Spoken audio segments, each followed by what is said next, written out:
Allahu Akbar, Sholawat.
Teman-teman sekalian, bait-bait kasidah itu ditulis dan dirangkai oleh para ulama adalah tentang pengakuan dosa seorang hamba.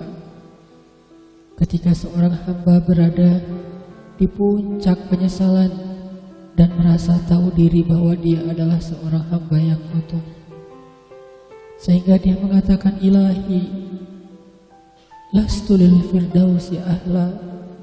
Ilahi, sesungguhnya saya tidak layak masuk ke surga Firdaus. Saya kotor, saya hina, saya penuh cela, saya banyak aib, saya banyak dosa. Sangat tidak layak saya masuk ke surga Firdaus-Mu ya Allah. Tidak ada satupun amal yang bisa saya banggakan sehingga menjadi jalan bagi saya masuk ke surga Firdaus-Mu ya Allah. Kita harus merasa diri kita rendah di hadapan Allah.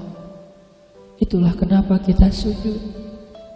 Dan Allah suka kepada orang yang merendahkan diri di hadapannya. Itulah kenapa Allah suka kepada hamba yang bersujud. Seandainya pintu surga itu terbuka dengan kunci amal solih, saya tidak punya kuncinya ya Allah. Saya beramal solih tetapi belum layak untuk membuka pintu surga.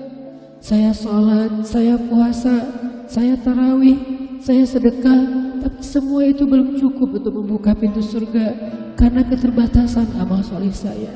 Masih banyak kesalahan dalam amal-amal yang saya kerjakan karena saya bodoh ya Allah. Lalu bagaimana nasib saya kelak di akhirat ya Allah? Jika ditimbang-timbang, sungguh kedurhakaan saya lebih sering daripada istighfar saya ya Allah. Saya tidak pantas menjadi penghuni surga ya Allah. Wala aqwa 'alan naril jahimi. Tetapi saya juga tidak akan kuat dengan azab neraka jahim-Mu ya Allah. Karena sesungguhnya tidak ada satupun dari makhluk-Mu yang sanggup merasakan azab neraka. Semuanya takut kepada neraka-Mu ya Allah. Jangankan 1 tahun, jangankan 1 bulan, jangankan 1 hari, sedetik pun tidak akan sanggup ya Allah. Karena saya mendengar sesungguhnya Rasulullah SAW bersabda, azab yang paling ringan bagi penduduk neraka adalah dipakaikan baginya sendal terompah dari api yang membakar kakinya sampai mendidihkan kepalanya. Itulah azab yang paling ringan di neraka untuk orang yang paling ringan berbuat dosa. Bagaimana dengan saya ya Allah? Dosa saya banyak. Saya pernah durhaka kepada ibu bapak saya. Itu saja sudah cukup bagi saya mendapatkan azab yang lebih besar di neraka, dan saya tidak sanggup ya Allah. Saya pernah durhaka kepada ibu saya. Saya marahi ibu saya karena satu kesalahan. Padahal saya lebih sering berbuat salah dibandingkan ibu saya. Tapi ibu memaafkan saya. Ketika di waktu kecil saya memecahkan barang-barang ibu saya memungut barang-barang itu sambil tersenyum, membelai kepala saya, mengatakan nasihat-nasihat yang baik. Sama sekali ibu saya tidak marah kepada saya saat itu. Tapi ketika telah dewasa, tidak sengaja ibu saya yang sudah tua renta kadang memecahkan barang saya, merugikan sedikit saja dari harta saya. Saya marah seperti setan, ya Allah. Saya bentak ibu saya, ya Allah. Bahkan kadang membuat ibu saya terluka, kaget, takut. Pantaskah seorang ibu merasa takut terhadap anak yang dia kandung 9 bulan, yang dia lahirkan dengan taruhan nyawa,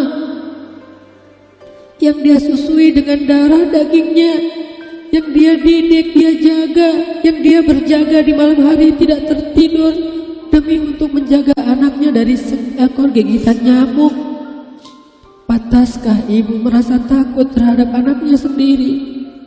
Cukup satu dosa besar saja durhaka kepada ibu membuat saya pantas masuk api neraka. Belum lagi dosa saya kepada ayah. Ketika saya berdebat habis-habisan di hadapan ayah saya, hanya ketika ayah saya menasihati saya dengan satu nasihat sederhana, saya debat ia, seolah-olah wawasan saya lebih banyak, ilmu saya lebih banyak, pergaulan saya lebih luas, pendidikan saya lebih tinggi. Padahal semua itu saya dapatkan hasil dari perjuangan dan pengorbanannya.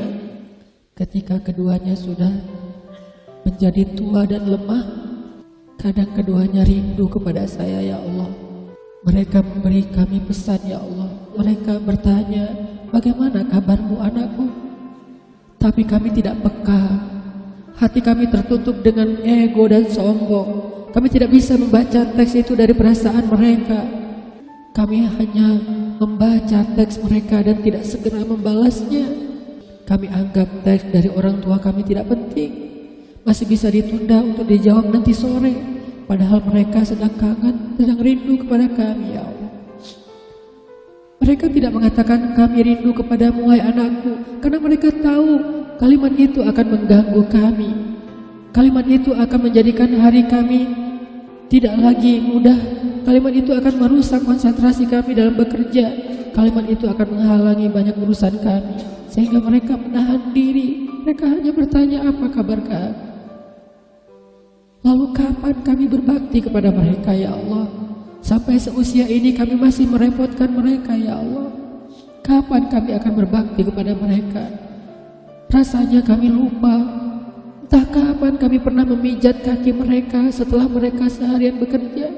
Entah kapan kami pernah memberikan minuman hangat untuk mereka. Kami durhaka kepada orang tua kami, ya Allah. Bahkan setelah mereka wafat, kami lupa mendoakan mereka di dalam salat kami. Harusnya kami disiksa di api neraka, tetapi kami tidak kuat, ya Allah. Belum lagi durhaka, kedurhakaan kami yang lain, dosa-dosa besar kami yang lain. Kami pernah bermaksiat kepadamu diam-diam, ya Allah.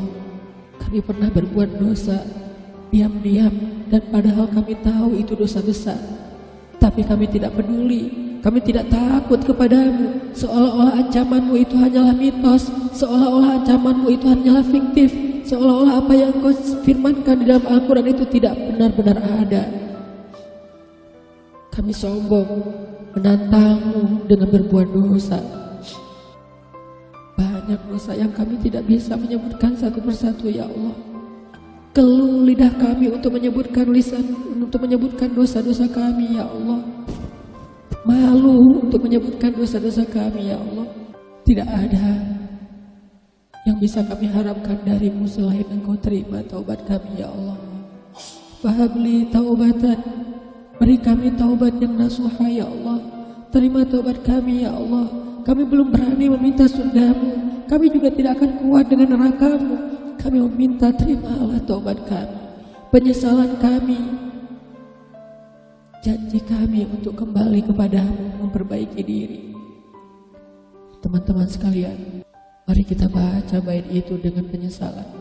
Kita baca bait itu seolah-olah kita sedang curhat kepada Allah Subhanahu wa Ta'ala. Ilahi las fidausi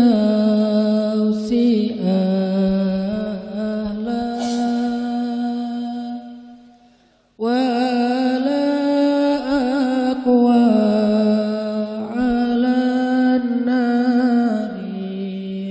jahim